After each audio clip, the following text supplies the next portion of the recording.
Yesterday, Alabama had a primary, and their Democratic nominee for governor is a guy named Parker Griffith. And I saw that, and I thought to myself, Parker Griffith? I remember him.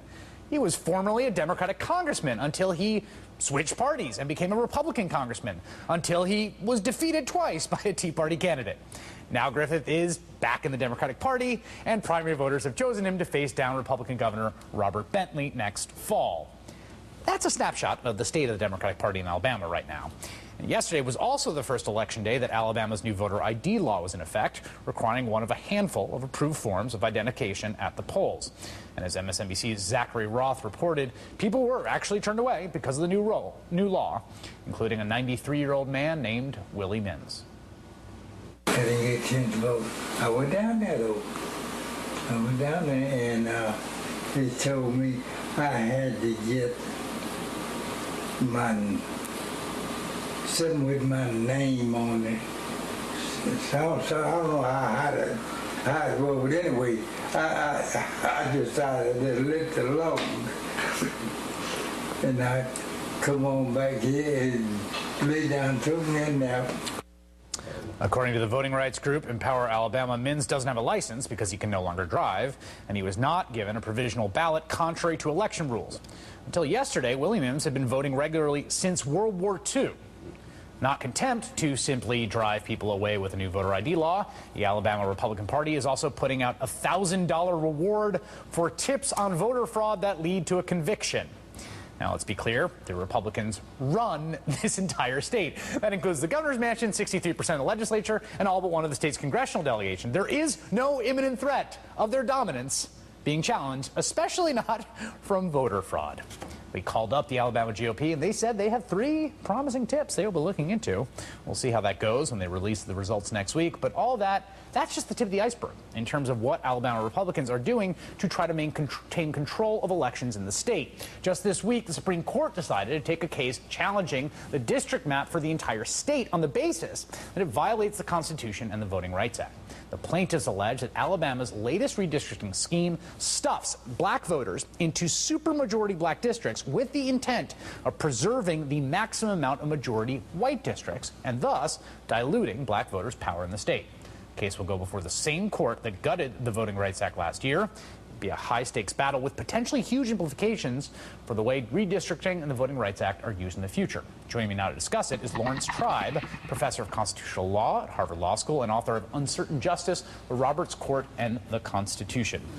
The Roberts Court's racial jurisprudence has been quite controversial. I think as an amateur, I'm not a lawyer, quite bad. How do you describe what this court has done on these key issues of race, particularly in the Voting Rights Act case? Well, it has gutted the most important provision of the Voting Rights Act on the very strange ground that states have a right to be treated equally. It's an odd interpretation of the equality principle, and as some of the dissenting justices made clear, it was made up out of whole cloth. The question is whether they're going to gut the rest of the act and the basic principle that even intentional discrimination is going to be invulnerable now. And I'm hopeful that this case will show that there are limits to how far the court is going to go to basically dismantle racial justice. That point you made, I think, is just such an important one before we move on to this case. The opinion in the Voting Rights Act case rests on the idea that the Voting Rights Act, as currently, with some states have to be subject to what's called preclearance and others don't, it violates a principle of sort of equality between the states, and that principle is nowhere articulated in the Constitution. Right. Well, that fact alone doesn't end the debate. There are a lot of things like the right of privacy that isn't articulated. Right. But not only is it not articulated, it's hard to reconcile with our constitutional history. The states are not equal. They come into the Union on an equal footing, but if they have a different history, it's reasonable for Congress to take that into account. Yes. And the basic reasoning of the court in that case, which we criticize in Uncertain Justice, was that because we now have less racial problems, That's right. we can afford to basically put away the shield. I mean, Ginsburg was brilliant in explaining what was wrong with that logic. She said it's like going out in a storm with an umbrella and saying, because it's kept you from getting wet, you can get rid of the umbrella. That's right. And they make, and that's why this applies, I think, to this case that's going to come before the court in the case of Alabama redistricting. There is basically a factual determination that's found in that Roberts court opinion that racial discrimination is not really that big a deal anymore. I mean, there's a kind of determination about where we are in the history of racial progress. Right, and there's a very different vision among the justices. They're divided along lots of issues, often not along partisan lines, but this one does look pretty partisan, and that is some members of the court think we have basically gotten to the promised land in terms of ending racial discrimination, and that if we just pretend there's none of it left, it will go away.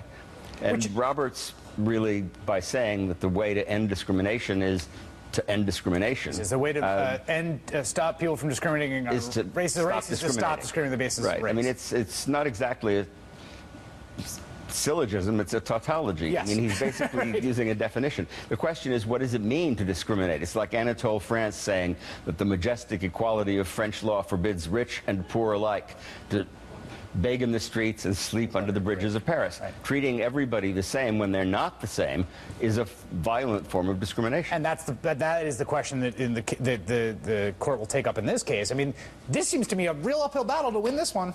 Well, it's an uphill battle, except for a change. There's a powerful record showing that the racial discrimination is intentional. Yes. That it's not simply the result of history and de facto, that it wasn't by accident that all of these racial groups were packed and stuffed, as you put it, into a limited number of districts. And I think it may give the court an opportunity to show that it is not ready to dismantle everything. That is a great point, because intent comes up in a line of cases around some voter ID stuff. Exactly. Where intent is absent. The court says, oh, there's no intent here, it's fine.